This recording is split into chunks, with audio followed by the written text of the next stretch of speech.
بسم اللہ الرحمن الرحیم۔ السلام علیکم ورحمۃ اللہ وبرکاتہ۔ معراج پیغمبر اسلام کی زندگی کے ان واقعات میں سے ہے جنہیں دنیا میں سب سے زیادہ شہرت حاصل ہوئی ہے۔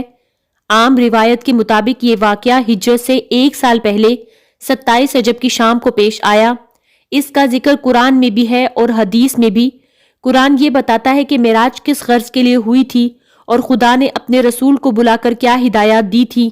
حدیث یہ بتاتی ہے کہ معراج کس طرح ہوئی اور اس سفر میں کیا واقعات پیش آئے۔ حضرت محمد صلی اللہ علیہ وآلہ وسلم کو پیغمبری کے منصب پر سرفراز ہوئے 12 سال گزر چکے تھے۔ 52 برس کی عمر تھی۔ حرم کعبہ میں سو رہے تھے۔ جبرائیل علیہ السلام فرشتے نے آ کر آپ کو جگایا اور نیم بیدار حالت میں اٹھا کر آپ کو زمزم کے پاس لے گئے۔ سینہ چاک کیا، زمزم کے پانی سے اسے دھویا، پھر اسے حلم اور بردباری اور دانائی اور ایمان و یقین سے بھر دیا۔ اس کے بعد آپ صلی اللہ علیہ وآلہ وسلم کی سواری کے لیے ایک جانور پیش کیا جس کا رنگ سفید اور قد خچر سے کچھ چھوٹا تھا، برق کی رفتار سے چلتا تھا اور اسی مناسبت سے اس کا نام براق تھا۔ پہلے انبیاء علیہ السلام بھی اس نوعیت کے سفر میں اسی سواری پر جایا کرتے تھے۔ جب آپ صلی اللہ علیہ وآلہ وسلم سوار ہوئے تو وہ چمکا۔ جبرائیل علیہ السلام نے تھپکی دی اور کہا، دیکھ کیا کرتا ہے، آج تک محمد صلی اللہ علیہ وآلہ وسلم سے بڑی شخصیت کا کوئی انسان تجھ پر سوار نہیں ہوا ہے۔ پھر آپ صلی اللہ علیہ وآلہ وسلم اس پر سوار ہوئے اور جبرائیل علیہ السلام آپ کے ساتھ چلے۔ پہلی منزل مدینہ کی تھی، جہاں اتر کر آپ صلی اللہ علیہ وآلہ وسلم نے نماز پڑھی۔ جبرائیل علیہ السلام نے کہا، اس جگہ آپ صلی اللہ علیہ وآلہ وسلم ہجرت کر کے آئیں گے۔ دوسری منزل طور سینا کی تھی، جہاں خدا حضرت موسیٰ علیہ السلام سے ہم کلام ہوا۔ تیسری منزل بیت لحم کی تھی، جہاں حضرت عیسیٰ علیہ السلام پیدا ہوئے۔ چوتھی منزل پر بیت المقدس تھا، جہاں براق کا سفر ختم ہوا۔ اس سفر کے دوران میں ایک جگہ کسی پکارنے والے نے پکارا، ادھر آؤ۔ آپ صلی اللہ علیہ وآلہ وسلم نے توجہ نہ کی۔ جبرائیل علیہ السلام نے بتایا، یہ یہودیت کی طرف بلا رہا تھا۔ دوسری طرف سے آواز آئی، ادھر آؤ۔ آپ صلی اللہ علیہ وآلہ وسلم اس کی طرف بھی ملتفت نہ ہوئے۔ جبرائیل علیہ السلام نے کہا، یہ عیسائیت کا داعی تھا۔ پھر ایک عورت نہایت بنی سوری نظر آئی اور اس نے اپنی طرف بلایا۔ آپ صلی اللہ علیہ وآلہ وسلم نے اس سے بھی نظر پھیر لی۔ جبرائیل علیہ السلام نے کہا، یہ دنیا تھی۔ پھر ایک بوڑھی عورت سامنے آئی۔ جبرائیل علیہ السلام نے کہا، دنیا کی عمر کا اندازہ اس کی عمر سے کر لیجئے۔ پھر ایک اور شخص ملا جس نے آپ صلی اللہ علیہ وآلہ وسلم کو اپنی طرف متوجہ کرنا چاہا، مگر آپ اسے بھی چھوڑ کر آگے بڑھ گئے۔ جبرائیل علیہ السلام نے کہا، یہ شیطان تھا جو آپ صلی اللہ علیہ وآلہ وسلم کو راستے سے ہٹانا چاہتا تھا۔ بیت المقدس پہنچ کر آپ صلی اللہ علیہ وآلہ وسلم براق سے اتر گئے اور اسی مقام پر اسے باندھ دیا جہاں پہلے انبیاء علیہ السلام اسے باندھا کرتے تھے۔ ہیکل سلیمانی میں داخل ہوئے تو ان سب پیغمبروں کو موجود پایا جو ابتدائے آفرینش سے اس وقت تک دنیا میں پیدا ہوئے تھے۔ آپ صلی اللہ علیہ وآلہ وسلم کے پہنچتے ہی نماز کے لیے صفیں بن گئیں۔ سب منتظر تھے کہ امامت کے لیے کون آگے بڑھتا ہے۔ جبرائیل علیہ السلام نے آپ صلی اللہ علیہ وآلہ وسلم کا ہاتھ پکڑ کر آگے بڑھا دیا اور آپ صلی اللہ علیہ وآلہ وسلم نے سب کو نماز پڑھائی۔ پھر آپ صلی اللہ علیہ وآلہ وسلم کے سامنے 3 پیالے پیش کیے گئے، ایک میں پانی، دوسرے میں دودھ، تیسرے میں شراب تھی۔ آپ صلی اللہ علیہ وآلہ وسلم نے دودھ کا پیالہ اٹھا لیا۔ جبرائیل علیہ السلام نے مبارکباد دی کہ آپ صلی اللہ علیہ وآلہ وسلم فطرت کی راہ پا گئے اور کہا، اگر آپ صلی اللہ علیہ وآلہ وسلم شراب کا پیالہ اٹھاتے تو آپ کی امت گمراہ ہو جاتی۔ اس کے بعد ایک سیڑھی آپ کے سامنے پیش کی گئی اور جبرائیل علیہ السلام اس کے ذریعے سے آپ صلی اللہ علیہ وآلہ وسلم کو آسمان کی طرف لے چلے۔ عربی زبان میں سیڑھی کو معراج کہتے ہیں اور اسی مناسبت سے یہ سارا واقعہ معراج کے نام سے مشہور ہے۔ پہلے آسمان پر پہنچے تو دروازہ بند تھا۔ محافظ فرشتوں نے پوچھا، کون آتا ہے؟ جبرائیل علیہ السلام نے اپنا نام بتایا اور پوچھا، تمہارے ساتھ کون ہے؟ جبرائیل علیہ السلام نے کہا کہ محمد صلی اللہ علیہ وآلہ وسلم۔ پوچھا، کیا انہیں بلایا گیا ہے؟ کہا ہاں۔ تب دروازہ کھلا اور آپ کا پرتپاک خیر مقدم کیا گیا۔ یہاں آپ صلی اللہ علیہ وآلہ وسلم کا تعارف فرشتوں اور انسانی ارواح کی ان بڑی بڑی شخصیتوں سے ہوا جو اس مرحلہ پر مقیم تھی۔ ان میں نمایاں شخصیت ایک ایسے بزرگ کی تھی جو انسانی بناوٹ کا مکمل نمونہ تھی۔ چہرے مہرے اور جسم کی ساخت میں کسی پہلو سے کوئی نقص نہ تھا۔ جبرائیل علیہ السلام نے بتایا، یہ آدم علیہ السلام ہے، آپ کے مورث اعلیٰ۔ ان بزرگ کے دائیں بائیں بہت سے لوگ تھے۔ وہ دائیں جانب دیکھتے تو خوش ہوتے اور بائیں جانب دیکھتے تو روتے۔ پوچھا یہ کیا ماجرا ہے؟ بتایا کہ یہ نسل آدم علیہ السلام ہے۔ آدم اپنی اولاد کے نیک لوگوں کو دیکھ کر خوش ہوتے ہیں اور برے لوگوں کو دیکھ کر روتے ہیں۔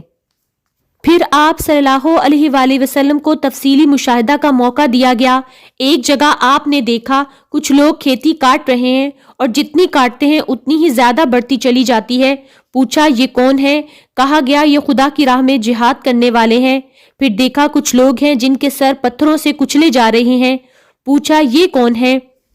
کہا گیا یہ وہ لوگ ہیں جن کی سرگرانی ان کو نماز کے لیے اٹھنے نہ دیتی تھی۔ کچھ اور لوگ دیکھے جن کے کپڑوں میں آگے اور پیچھے پیوند لگے ہوئے تھے اور وہ جانوروں کی طرح گھاس چر رہے تھے۔ پوچھا یہ کون ہے؟ کہا گیا یہ وہ ہیں جو اپنے مال میں سے زکوٰۃ خیرات کچھ نہ دیتے تھے۔ پھر ایک شخص کو دیکھا کہ لکڑیوں کا گٹھا جمع کر کے اٹھانے کی کوشش کرتا ہے اور جو وہ نہیں اٹھتا تو اس میں سے کچھ اور لکڑیاں بڑھا لیتا ہے۔ پوچھا یہ کون احمق ہے؟ کہا گیا یہ وہ شخص ہے جس پر امانتوں اور ذمہ داریوں کا اتنا بوجھ تھا کہ اٹھا نہ سکتا تھا، مگر یہ ان کو کم کرنے کی بجائے اور زیادہ ذمہ داریوں کا بار اپنے اوپر لادے چلا جاتا تھا۔ پھر دیکھا کہ کچھ لوگوں کی زبانیں اور ہونٹ کینچیوں سے کترے جا رہے ہیں۔ پوچھا یہ کون لوگ ہیں؟ کہا گیا یہ غیر ذمہ دار مقرر ہیں جو بلا تکلف زبان چلاتے اور فتنہ برپا کیا کرتے تھے۔ ایک اور جگہ دیکھا کہ ایک پتھر میں ذرا سا شگاف ہوا اور اس سے ایک موٹا سا بیل نکل آیا۔ پھر وہ بیل اسی شگاف میں جانے کی کوشش کرنے لگا مگر نہ جا سکا۔ پوچھا یہ کیا معاملہ ہے؟ کہا گیا یہ اس شخص کی مثال ہے جو غیر ذمہ داری کے ساتھ ایک فتنہ انگیز بات کر جاتا ہے، پھر نادم ہو کر اس کی تلافی کرنا چاہتا ہے مگر نہیں کر سکتا۔ ایک اور مقام پر کچھ لوگ تھے جو اپنا گوشت کاٹ کاٹ کر کھا رہے تھے۔ پوچھا یہ کون لوگ ہیں؟ کہا گیا یہ دوسروں پر زبانیں تان دراز کرتے تھے۔ انہی کے قریب کچھ اور لوگ دیکھے جن کے ناخن تانبے کے تھے اور وہ اپنے منہ اور سینے نوچ رہے تھے۔ پوچھا یہ کون لوگ ہیں؟ کہا گیا یہ وہ لوگ ہیں جو لوگوں کے پیٹھ پیچھے ان کی برائیاں کرتے تھے اور ان کی عزت پر حملے کیا کرتے تھے۔ کچھ اور لوگ دیکھے جن کے ہونٹ اونٹوں کے مشابہ تھے اور وہ آگ کھا رہے تھے۔ پوچھا یہ کون ہے؟ کہا گیا یہ یتیموں کا مال ہضم کرتے تھے۔ پھر دیکھا کچھ لوگ ہیں جن کے پیٹ بے انتہا بڑے اور سانپوں سے بھرے ہوئے ہیں۔ آنے جانے والے ان کو رونتے ہوئے گزر جاتے ہیں مگر وہ اپنی جگہ سے ہل نہیں سکتے۔ پوچھا یہ کون ہے؟ کہا گیا یہ سود خور ہیں۔ پھر کچھ اور لوگ نظر آئے جن کے ایک جانب نفیس چکنا گوشت رکھا تھا اور دوسری جانب سڑا ہوا گوشت جس سے سخت بدبو آ رہی تھی۔ وہ اچھا گوشت چھوڑ کر سڑا ہوا گوشت کھا رہے تھے۔ پوچھا یہ کون ہے؟ کہا گیا یہ وہ مرد اور عورتیں ہیں جنہوں نے حلال بیویوں اور شوہروں کے ہوتے حرام سے اپنی خواہش نفس پوری کی۔ پھر دیکھا کچھ عورتیں اپنی چھاتی کے بل لٹک رہی ہیں۔ پوچھا یہ کون ہے؟ کہا گیا یہ وہ عورتیں ہیں جنہوں نے اپنے شوہروں کے سر ایسے بچے منڈ دیے جو ان کے نہ تھے۔ انہی کے مشاہدات کے سلسلہ میں نبی صلی اللہ علیہ وآلہ وسلم کی ملاقات ایک ایسے فرشتے سے ہوئی جو نہایت ترش روی سے ملا۔ آپ صلی اللہ علیہ وآلہ وسلم نے جبرائیل علیہ السلام سے پوچھا اب تک جتنے فرشتے ملے تھے سب خندہ پیشانے اور بشاش چہروں کے ساتھ ملے، ان حضرت کی خشک مزاجی کا سبب کیا ہے؟ جبرائیل علیہ السلام نے کہا اس کے پاس ہنسی کا کیا کام، یہ تو دوزخ کا داروغہ ہے۔ یہ سن کر آپ صلی اللہ علیہ وآلہ وسلم نے دوزخ دیکھنے کی خواہش ظاہر کی۔ اس نے یکا یک آپ صلی اللہ علیہ وآلہ وسلم کی نظر کے سامنے سے پردہ اٹھا دیا اور دوزخ اپنی تمام ہولناکیوں کے ساتھ نمودار ہو گئی۔ اس مرحلہ سے گزر کر آپ صلی اللہ علیہ وآلہ وسلم دوسرے آسمان پر پہنچے۔ یہاں کے اکابر میں دو نوجوان سب سے ممتاز تھے۔ تعارف پر معلوم ہوا یہ یحییٰ علیہ السلام اور عیسیٰ علیہ السلام ہے۔ تیسرے آسمان پر آپ کا تعارف ایک ایسے بزرگ سے کرایا گیا جن کا حسن عام انسانوں کے مقابلہ میں ایسا تھا جیسے تاروں کے مقابلے میں چودھویں کا چاند۔ معلوم ہوا یہ یوسف علیہ السلام ہے۔ چوتھے آسمان پر حضرت ادریس علیہ السلام، پانچویں آسمان پر حضرت ہارون علیہ السلام اور چھٹے آسمان پر حضرت موسیٰ علیہ السلام سے آپ ملے۔ 7ویں آسمان پر پہنچے تو ایک عظیم الشان محل بیت المعمور دیکھا جہاں بے شمار فرشتے آتے اور جاتے تھے۔ اس کے پاس آپ صلی اللہ علیہ وآلہ وسلم کی ملاقات ایک ایسے بزرگ سے ہوئی جو خود آپ صلی اللہ علیہ وآلہ وسلم سے مشابہ تھے۔ تعارف پر معلوم ہوا حضرت ابراہیم علیہ السلام ہے۔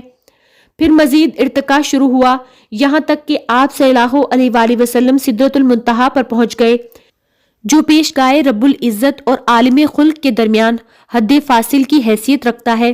نیچے سے جانے والے یہاں رک جاتے ہیں اور اوپر سے احکام اور قوانین براہ راست یہاں آتے ہیں۔ اسی مقام کے قریب آپ صلی اللہ علیہ وآلہ وسلم کو جنت کا مشاہدہ کرایا گیا اور آپ صلی اللہ علیہ وآلہ وسلم نے دیکھا کہ اللہ نے اپنے صالح بندوں کے لیے وہ کچھ مہیا کر رکھا ہے جو کسی آنکھ نے نہ دیکھا، نہ کسی کان نے سنا اور نہ کسی ذہن میں اس کا تصور تک گزر سکا۔ سدرۃ المنتہا پر جبرائیل علیہ السلام ٹھہر گئے اور آپ صلی اللہ علیہ وآلہ وسلم تنہا آگے بڑھے۔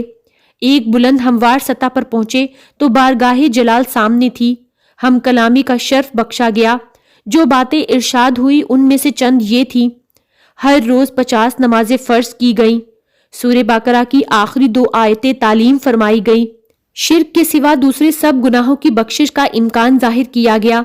ارشاد ہوا کہ جو شخص نیکی کا ارادہ کرتا ہے اس کے حق میں 1 نیکی لکھ لی جاتی ہے اور جب وہ اس پر عمل کرتا ہے تو 10 نیکیاں لکھی جاتی ہیں، مگر جو برائی کا ارادہ کرتا ہے اس کے خلاف کچھ نہیں لکھا جاتا اور جب وہ اس پر عمل کرتا ہے تو 1 برائی ہی لکھی جاتی ہے۔ پیشی خداوندی سے واپسی پر نیچے اترے تو حضرت موسیٰ علیہ السلام سے ملاقات ہوئی۔ انہوں نے ردات سن کر کہا، میں بنی اسرائیل کا تلخ تجربہ رکھتا ہوں۔ میرا اندازہ ہے کہ آپ صلی اللہ علیہ وآلہ وسلم کی امت 50 نمازوں کی پابندی نہیں کر سکتی۔ جائیے اور کمی کے لیے عرض کیجیے۔ آپ صلی اللہ علیہ وآلہ وسلم گئے اور اللہ جل شانہ نے 10 نمازیں کم کر دیں۔ پلٹے تو حضرت موسیٰ علیہ السلام نے پھر وہی بات کی۔ ان کے کہنے پر آپ صلی اللہ علیہ وآلہ وسلم بار بار اوپر جاتے رہے اور ہر بار 10 نمازیں کم کی جاتی رہیں۔ آخر 5 نمازوں کی فرضیت کا حکم ہوا اور فرمایا گیا کہ یہی 50 کے برابر ہیں۔ واپسی کے سفر میں آپ صلی اللہ علیہ وآلہ وسلم اسی سیڑھی سے اتر کر بیت المقدس آئے۔ یہاں پھر تمام پیغمبر موجود تھے۔ آپ صلی اللہ علیہ وآلہ وسلم نے ان کو نماز پڑھائی جو غالباً فجر کی نماز تھی، پھر براق پر سوار ہوئے اور مکہ واپس پہنچ گئے۔ صبح سب سے پہلے آپ صلی اللہ علیہ وآلہ وسلم نے اپنی چچا زاد بہن ام ہانی کو یہ ردات سنائی، پھر باہر نکلنے کا قصد کیا۔ انہوں نے آپ صلی اللہ علیہ وآلہ وسلم کی چادر پکڑ لی اور کہا، خدا کے لیے یہ واقعہ لوگوں کو نہ سنائیے گا ورنہ ان کو آپ صلی اللہ علیہ وآلہ وسلم کا مذاق اڑانے کا ایک اور شوشہ ہاتھ آ جائے گا۔ مگر آپ صلی اللہ علیہ وآلہ وسلم یہ کہتے ہوئے باہر نکل گئے کہ میں ضرور بیان کروں گا۔ حرم کعبہ میں پہنچے تو ابو جہل سے سامنا ہوا۔ اس نے کہا، کوئی تازہ خبر ہے؟ آپ صلی اللہ علیہ وآلہ وسلم نے فرمایا، ہاں ہے۔ ابو جہل نے پوچھا، کیا ہے؟ آپ صلی اللہ علیہ وآلہ وسلم نے فرمایا کہ میں آج کی رات بیت المقدس گیا تھا۔ ابو جہل نے کہا، بیت المقدس گئے تھے اور راتوں رات ہو آئے اور صبح یہاں بھی موجود ہو؟ آپ صلی اللہ علیہ وآلہ وسلم نے فرمایا، ہاں ایسا ہی ہے۔ ابو جہل نے کہا، قوم کو جمع کروں، سب کے سامنے یہی بات کہو گے؟ آپ صلی اللہ علیہ وآلہ وسلم نے فرمایا، بے شک کہوں گا۔ ابو جہل نے آوازیں دے دے کر سب کو جمع کر لیا اور کہا، لو اب کہو۔ آپ صلی اللہ علیہ وآلہ وسلم نے سب کے سامنے پورا قصہ بیان کر دیا۔ لوگوں نے مذاق اڑانا شروع کر دیا۔ 2 مہینے کا سفر ایک رات میں ناممکن۔ پہلے تو شک تھا، اب یقین ہو گیا کہ تم دیوانے ہو گئے ہو۔ آنن فانن یہ خبر تمام مکہ میں پھیل گئی۔ بہت سے مسلمان اس کو سن کر اسلام سے پھر گئے۔ لوگ اس امید پر حضرت ابوبکر رضی اللہ تعالیٰ عنہ کے پاس پہنچے کہ یہ محمد صلی اللہ علیہ وآلہ وسلم کے دست راست ہیں، یہ پھر جائیں تو اس تحریک کی جان ہی نکل جائے۔ انہوں نے یہ قصہ سن کر کہا کہ اگر واقعی محمد صلی اللہ علیہ وآلہ وسلم نے یہ واقعہ بیان کیا ہے تو ضرور سچ ہوگا، اس میں تعجب کی کیا بات ہے؟ میں تو روز سنتا ہوں کہ ان کے پاس آسمان سے پیغام آتے ہیں اور اس کی تصدیق کرتا ہوں۔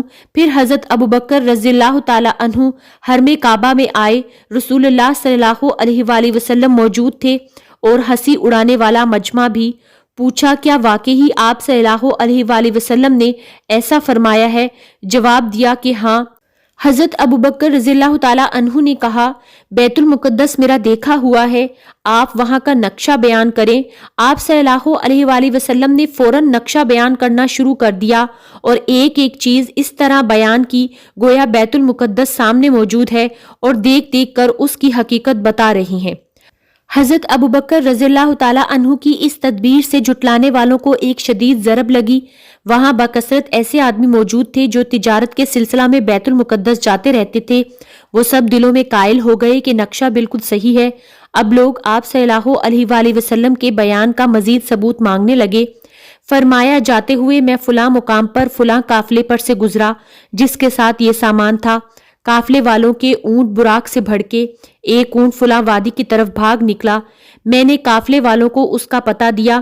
واپسی پہ میں فلاں وادی میں فلاں قبیلے کا قافلے مجھے ملا۔ سب لوگ سو رہے تھے۔ میں نے ان کے برتن سے پانی پیا اور اس بات کی علامت چھوڑ دی کہ اس سے پانی پیا گیا ہے۔ ایسی ہی کچھ باتیں آپ صلی اللہ علیہ وآلہ وسلم نے بتائی اور بعد میں آنے والے قافلوں سے اس کی تصدیق ہوئی۔ اس طرح سب کی زبانیں بند ہو گئی۔ دوستو، اگر آپ کو میری ویڈیو پسند آئے تو اس کو لائک کیجئے اور میری چینل کو سبسکرائب کیجئے اور ساتھ دیے گئے بیل آئیکن کو ضرور پریس کیجئے۔ شکریہ۔